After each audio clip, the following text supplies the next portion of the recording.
Hello and welcome to my podcast. Do me a favor, subscribe to the John Keim Report wherever you get your podcast. If you're watching on YouTube, hit that like button, hit that subscribe button. You can find us there as part of Ampire Media, Ampire. Always much appreciated when you tune in. Don't forget, you can read my work on ESPN.com. And for you gold members, not going to be doing the private Zoom this week, just going to be too hard. The schedule changed on Thursday. Got my mom coming on Friday, so it's just going to be very difficult. We'll get back to it next week and we'll go from there. So I appreciate your patience with me. Always enjoy doing those. You know that. And they've been a lot of fun lately. And so we'll get back to it after the Falcons game, before the Cowboys game. There you go. So anyway, in a minute, I'll be joined by the voice of the Commanders, Bram Weinstein, as we discuss the upcoming game against the Falcons, a lot about Jayden Daniels, not so much about the X's and O's of this matchup. I'm going to be doing that for my 5 things I think on Saturday, just kind of looking at obviously a lot of topics as I always do, including some of the game. But we really kind of dug into more about Jaden Daniels, where he's at, et cetera, and then just a lot of other topics with that. So you'll enjoy it because right now they're 10-5. What aren't you going to enjoy with this team? So anyway, before we get there, a couple updates. As I record this, we don't know yet about Marshawn Lattimore, don't know yet about John Allen either. And so that may be something. But again, I'm taping this Monday night. We would have talked to Dan Quinn on Tuesday, so you may already know this by now. If there is anything out about it, I don't know that there would be, but I would think that there's a good chance that Allen plays on Sunday. The plan seemed to be the not plan. Maybe the ideal scenario was come back last week to practice, come back this week in practice, and then you get ready to play the Falcons and then the Cowboys for them to, in his mind, in their minds, to hopefully get ready for the postseason as well. So anyways, so if that comes out this week, we'll know it. It may not happen until Friday after they give him a full week to see how his body responds. Typically that's how it would go. And then, but anyways, that's, again, it would not surprise me if he plays. It wouldn't shock me if he doesn't, but it wouldn't surprise me at all if he plays. So anyways, that's it for me right now. If there's anything that you need to know, it'll be up on ESPN.com or check my Twitter feed, whatever it is. And but that's enough. So here's my conversation with the voice of the Commanders, Bram Weinstein. All right, Bram. Now we're recording this on Monday night, but this is going to air the day after Christmas. So how many Jaden Daniels jerseys were under Christmas trees in the Washington area this week? I was asked to buy a few at the team store the other day, and they didn't have the one that I was asked to get, the black one. So Oh, just a little note to the Commanders. You had a few sales that were lost here by not having in stock probably the most sought after jersey in the NFL right now. I mean, how I know we've watched him play all year, Yeah. and I'm going to get into how big this game is Sunday in a minute, but like, what more can you say about what he's done and what still surprises you about what he does? Anything? The only thing I would say more about it now is that I think, and I don't want to go through because like if they won Pittsburgh and if they won Dallas, because they easily could have lost Chicago and Sure. easily could have lost the other day, to Right. Philadelphia. But like, so I don't want to do that. But let's just say it went really, really well and they were 12-3 right now. What I would say is I think people would be talking about him as the MVP, that not just the rookie of the year, but the MVP. And he is a top five quarterback in the league right now. He is clearly the rookie of the year. He is, and like you can laugh, John. I No, like I'm laughing because I buy it. it's That's a what to hundred me is percent funny true. about it. Like I'm not laughing at the comment. I'm I'm not laughing towing a because weird it's line unreal. here. I'm Yeah. not towing a line here. Like Yeah. I said this from the get-go. I go, this guy is special. From the first few weeks, it was pretty obvious. Now, where's it going to go? I don't know. And all these stats were coming out. We made fun of it because it was like every week, I know. the PR staff and Elias and ESPN would put out these stats, and it was like, not since World War II, not since 1971, not since 1991. And then there's other ones like this. Just this past week, he joined Joe Namath and Don Maynard as the only rookie quarterback with 12 touchdowns to a singular receiver, Terry McLaurin, who, if he scores another touchdown off the arm of Jayden Daniels, that'll be a record for a rookie to a Right. I receiver mean, and a franchise record for receptions by any receiver in Washington history. He's doing all this as a rookie. The game the other day, it's so strange. I thought the table stakes were a little odd considering the records of the two teams. And yet coming out of it, I think the world has just realized this guy is special. mhm. He is special. it's an absurd comeback. It feels almost mathematically impossible that they would have scored the amount of points that they did because, like, I was thinking about this part today, which I think is really completely overlooked. All right, so they turned the ball over 5 times. Really, it's 6 because they had a turnover on downs. They did punt twice, right? Tressway did punt twice. So that's 8 possessions, okay? And then in the third quarter, the Eagles had the ball for over 10 minutes. Like, think about that for a second. Like, they had the lead, all those turnovers, ran off 10 minutes off the clock, and Washington still ended up with 36. There's a lot of how did he do it? How did he do it? He's amazing. That's how he did it. Well, and to be clear, when I laughed, it's because I agree with you. And I just think it's unbelievable that in the first year, we're not even through the first year, that we're already like, yeah, it's to me, it's accepted. Like, this is who he is, right? So, like, I think he's in that category. Every number, every metric puts him there, but also your eyeball puts him there because he's just different. And I find it funny or somewhat unreal that it's just like, yeah, this is where he is because we see it. And it's also like, Bram, the other thing is too, and I also laugh at anybody who thinks that Bo Nix maybe was having a better year than him. Like, come on, like they're different. They're different, folks. Like it's just different. You ask Eddie, ask 31 other teams. He's got stats that are compared to Cam Newton, Kyler Murray, RG3's rookie years. I thought this early when he was posting the ridiculous completion percentages that he was doing every single week, then off the Cincinnati game. I said at the time, I go, this guy is having an unprecedented best rookie season by any quarterback ever. Name another one. And it's only getting more and more validated as it goes along here. Like it's the wins, it's the clutch gene. I think ESPN posted something like he has multiple game-winning touchdown passes in the final 30 seconds of a game or overtime. He's the first quarterback since the merger to do that. Not rookie. Right. I mean, he has anyone. Anyone. According to True Media, he is the top-rated quarterback. Dak Prescott is a little bit higher, but he hasn't played and he doesn't have near the attempts. The number 1 rated quarterback in the final 2 minutes of the game is Jayden Daniels. And it's not a surprise, so that's where we're at with this. And the MVP stuff, like you're right, a few games, he'd be right in that discussion. And it just because here's the other thing, Bram, is he's not throwing to a bunch of studs, right? Like he wasn't, everybody talks about Caleb Williams going to the perfect situation. The perfect situation is with the coaching staff that knows how to use guys and develop players.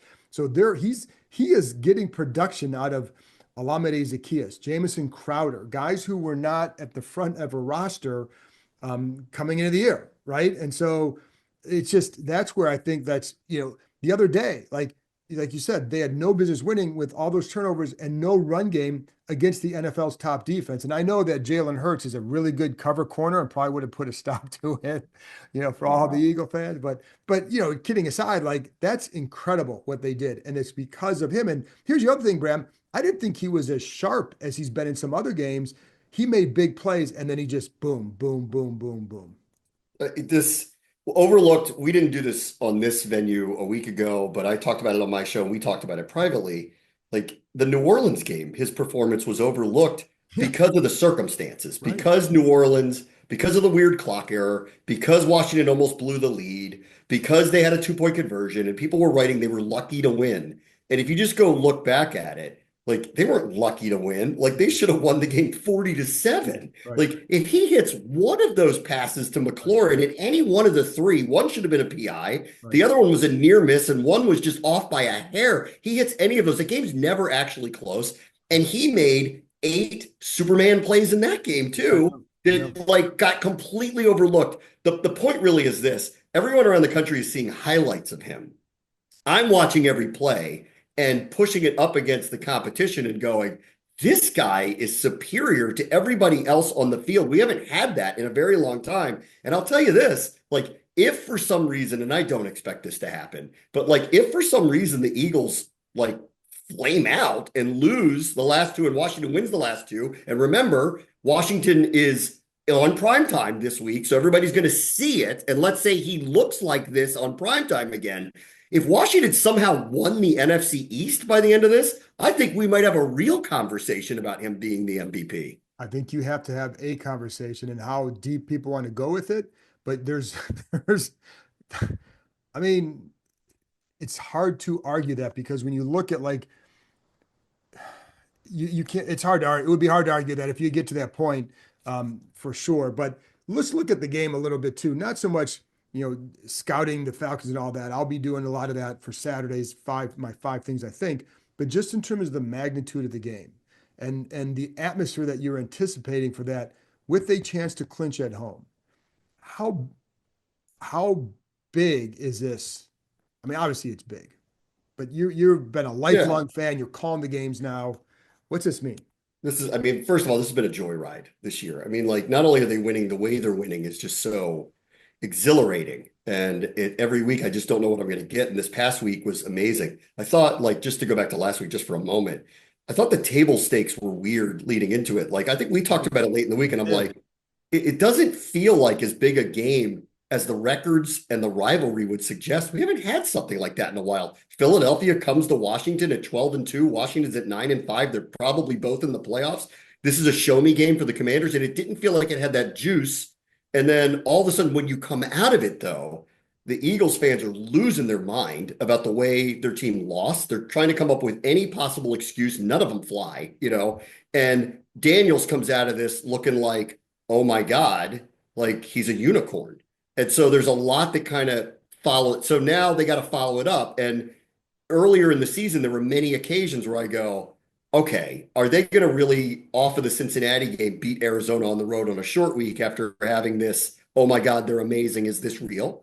After the Hail Mary, I'm like, all right, that's crazy. You got to get over it. They went up to New York. The game was probably a little closer than it should have been, but they did what they needed to do. They've had one game where I felt like they were outclassed Right, entirely. That was just Dallas. right, right. And so I believe that they will put this behind them because they have over and over and hopefully put on display what we've seen every week, which is consistency in the effort, if not without a lot of mistakes. What they're capable of doing is overcoming a lot of these things. The last 2 weeks, it was their own mistakes that really, I think, ended up getting these games to be topsy-turvy. Their ability to overcome it and win is a sign of what they are and what they're made of. Um, but hopefully this weekend, you'll see a cleaner version of them, one that doesn't involve an anomaly amount of turnovers, one that doesn't involve a lot of penalties, especially in the striking zone parts of the field where they've gotten themselves in trouble over and over. Like, I liked what Dan Quinn said the other day when someone said, like, is this a statement win? And he goes, not until we play well, which they didn't. Right, Like, right, that's the incredible right, part of right, this. right, right. 36 points on the number one defense after turning the ball over 5 times, really six. Like, that's crazy. Like, that is full on crazy. They could have scored 40 points like 8 times this year, and they haven't played what they think is maybe earlier in the year, maybe Carolina, something like that. They Good point. haven't played a game that they felt was their best effort. And I would agree. That's the nuttiest part of this Eagles game. That coming out of it, they made so many self-inflicted mistakes over and over and over. They had a 3rd and 16 face mask. Like I know, so I know. many On a mistakes. 1 yard run. It's crazy. I know. The Eagles ran the ball to set up a punt and a face mask extended a drive. Like, that should have beat them against a Right. team like this. It's really, it's remarkable. And I'm with Quinn on this. If they play a game that they think is up to their capabilities that's cleaner, what does that look like? Well, it's funny because during the game, I even tweeted out, you can't beat a good team like the Eagles with 4 turnovers. And I was right, but you can beat them with five.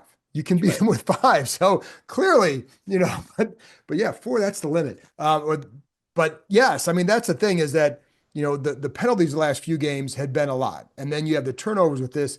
And what would it look like? And I think that's where I say, like, I think for this team, we have seen teams here in the past, like 2016, you go back to that one, you can beat the Giants at home and you're in the playoffs. The Giants have already clinched. They're playing their starters, but they've already clinched and you couldn't get it done. And Kirk Cousins laid a big egg, right? And I don't think the one nice thing about this group and this quarterback is that they rise and he rises to a level. The greater the moment, the better I think he enjoys it. You know what I mean? And Yeah, so, you can't listen. He's got a clutch gene. He just does. He's got it. He's got it. Whatever it is, he's got it. And I am perpetually shocked every week, knowing the egos of these players, that he walks over to us after the games, does an interview with us, and I swear you would think he just didn't do anything special. Like he's so humble, so soft-spoken about it. He shrugs it all off like, yeah, that's what I do. And either that's an incredible act, and I don't believe it no, is, it's not. or he is just built this way. He expects this of himself. He doesn't find any of it surprising. And he also, like, and I appreciate this most about him, and every one of his teammates talks about it, the coaches talked about it, and we've seen it in action. He works as hard as anybody in that Oh building. yeah. And this is why it's paying off. He clearly is an elite athlete, but he really cares about the sport. I remember Joe Gibbs used to talk about this all the time. You're picking people. The people have to love football. If they don't love football, they won't ascend to be great at it. And he loves the sport. He wants to be great at it. He puts the work in every day. He doesn't think that his you know what doesn't stink when he does something crazy great and gets talked about on First Take the next day. Right. And if this is what the baseline is, I think Fred Smoot said this early. This is ground zero. Right. This is ground zero. Like, what happens next? And next is the next 2 weeks and beyond, hopefully into the playoffs. And I got to tell you, off of what happened on Sunday, I don't want to hear about Kenny Pickett or the ludicrous, they had a false start or penalties or all that stuff. I don't want to hear it. I'm not sure what they're capable of. This is why I was yelling and you laughed at me in the middle of the season. And I said, at the trade deadline, they need to go get somebody because they can win now. And I know that that sounds crazy, but they can. You could just see it. Give them a chance to win. Well, I don't think you've ever understood why I was laughing at your exuberance, not the idea, but you've never understood that. So, but that's what it was always. I enjoyed when you would get on that rant, but I Like pushing my still, buttons. yeah, but I would also say, like, I think they also have a realistic view of still where they're at because the Lattimore trade was now and really for the next few years. So I don't know that they're looking Yeah. at themselves. But here's the thing. Like you get But in they that. got him now for the now too. Oh yeah. I like the Well, whole thought process behind it, but they oh got yeah, him yeah, now for the now yeah. too. Well, let's see. Well, you got to still wait and hear about that hamstring. But to That's your right. point, so here's the thing though, when you look at the NFC, I mean, all your goal is to get into the playoffs, and then you see what the hell happens because Detroit's defense is banged up. Now that's a really good team, like it's a really good offense, etc. But they have a lot of injuries. You got the Eagles that you played with them in Philly and you beat them at home. I know Jalen Hurts was missing, but they've only scored more than 33 a few times this year, and they ran the ball really well, so they still had a lot there. But so you beat them at home. So can you beat them on the road? And yeah, you feel pretty good about it. So like there's the top teams, I think, again, the Detroit, and Minnesota has played really well, but could you beat them, right? I mean, should you be afraid of them if you're Washington? I don't know. So I don't think they'd be afraid of anybody. But the point is you don't know what's going to happen once you get in there. And so the goal is to get in there and Yeah. then go. And I think here's the other part, Bram. Whoever they play is not going to want to face Jayden Daniels. Like No. it's going to scare them. It's going to scare them because Yeah, we haven't had this in a long time. no, Like Darren Rizzi said it at the end of the Saints game. He said we went for two, partially because we wanted to end the game, and partially because we didn't want to give that guy the ball back. right, right, He's one of those people now. Don't give the ball back to him. right. Like the reality is, like, look, I mean, we could say this about a lot of the games this year. Devontae Smith makes that catch. This game's over. They don't actually win. The fact that he got the ball back, they did. The Pittsburgh game, I was ticked off after it because I didn't like that spot on that fourth down call. And the NFL robbed us of another one of these moments where you're going to see him. And I have never been more confident in a quarterback, and I can't believe he's a rookie, but like in the 2 minute drill, both sides of the half, like I am with him, it's like when the pressure ramps up, his blood pressure goes down. Right. It's insane. Right. It really is. Yeah, and you're right about like not to get into Devontae Smith drop, but like shoot, you could go back to the Pittsburgh game. Well, if so and so catches this ball here, if he makes this throw here, Sure. if this block is held here, they win that game too. So that's a hard, but yes, that that was the case there. But let's look again Sunday for the atmosphere. What are you anticipating? I just remember, were you at the 2012 game against Dallas? Were you? No, I was up at ESPN at All that right. point. Okay, that's what I thought. So that game was tremendous. The atmosphere was as good as it's been. That may have been the best atmosphere because the crowd before the game, it's all the "We Want Dallas." There's 82,000, legitimate 82,000 in the stadium. You're not seeing yellow seats, empties in the clubs. So like it was packed and it was great atmosphere, big win, as great an atmosphere as you'll see. Like what are you anticipating for Sunday? I mean, I do expect an extremely partial Commanders crowd, which would be great because Atlanta's not a big traveling circus like Philadelphia or Pittsburgh or something like that. And there's a lot that goes into how these tickets have been acquired in the first place, which I don't want to go into. But I just, not unlike this is not one of those, opponents where I would expect they would have had a lot of tickets to start with. So that's the good news, number one. Two, this team has beyond earned the support for this. Like, look at their record at home. Coming in, they were the number 2 home offense in the NFL behind Detroit. So they've been better at home than they've been on the road offensively. They've been blowing out certain teams. And I haven't looked at Atlanta enough to have any kind of real say, like feel about what the game's going to be like. Cause I've seen highlights of Penix. That's it. So I don't really want to say much about it, but Right. to your question about the atmosphere, I think this is going to be lit up and this is your last chance this year in all likelihood. I got these weird pipe dreams that Philadelphia gets real mad at each other and skids off the rails. And honestly, them losing to Dallas this week, especially if Jalen Hurts doesn't play, doesn't feel all that preposterous. If you watch them the other night and how hard that they're playing, but them losing to the Giants in week 18 does feel preposterous to me. So they're going to win the NFC East. And so Washington, the best they're going to get is a wild card. And the best wild card they're going to get is the 6th seed. So this is it. Like, this is the last chance you're going to get this year to be at home with them. Sunday night profile game. Jaden's done amazing things. National stage. I expect this thing to be a party, like a lit up party. And I hopefully we're validated by that this weekend. Yeah, and it's nice to see for the fan base to be rewarded by that because as we all know, it's been drudgery going to these games and doing poorly at home, and now you have a quarterback that you can believe in. But also, I think even more than that, Bram, because we spent a lot of time talking about Jaden, obviously and deservedly so, but there are a lot of for a fan, a lot of likable players on this roster between Terry Yeah. McLaurin and you have guys who are standouts like McLaurin and Bobby Wagner who do not act like typical stars at all, right? Like Bobby Wagner is as normal a guy as I've ever covered who is that good. And Terry McLaurin is just not a diva type receiver at all. So you have a lot of guys and Jaden's like that too. That you have high profile players who carry themselves in a much different way, right? And I think so for a fan, it's not just you have Jayden Daniels. This is a likable team, and I think Yeah. that goes a long way too. Again, like I don't want to prognosticate the game because again, I haven't really Right, looked at right. the Atlanta defense that much, but just on its face this week, knowing Brian Robinson really well, because he's one of the carryovers, he's going to want to make up for what happened the other day. And so I expect a big one from him. And I actually think, moving forward here, while Jaden is getting all of the accolades and deserved, he was Superman the other day and really was against New Orleans too, but really the other day was just incredible, like MVP caliber player to do the things that he did. For this team to really kind of make noise in the playoffs, should they get there, they need to travel that run game. That Yes. was the best part of their offense for the Right. majority of the season.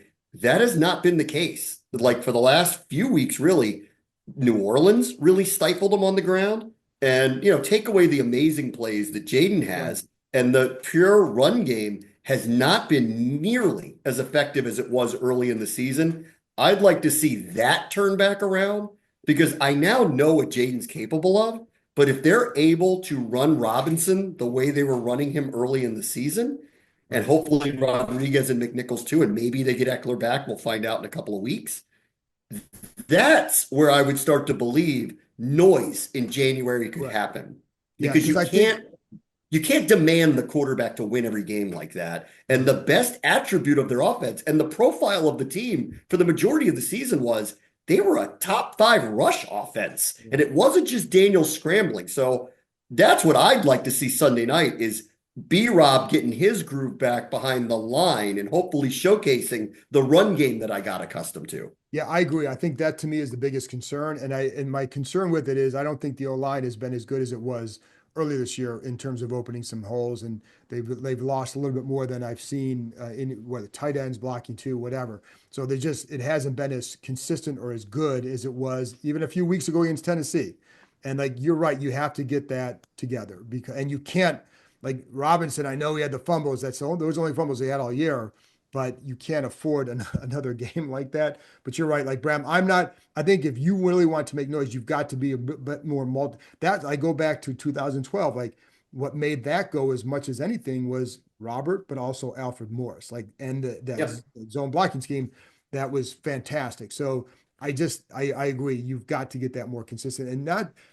Daniels can take the pressure. He's used to that. He can handle the burden, but you just don't want to make yourself one dimensional and just rely on him, just like Yeah. to do everything for you. Yeah. I mean, this past week they made him, he had to go win the game for him. Yeah. And he did, which is against the team that he did it against is very telling. They were clearly invested and in my opinion, kind of unhinged the way that they acted during the game.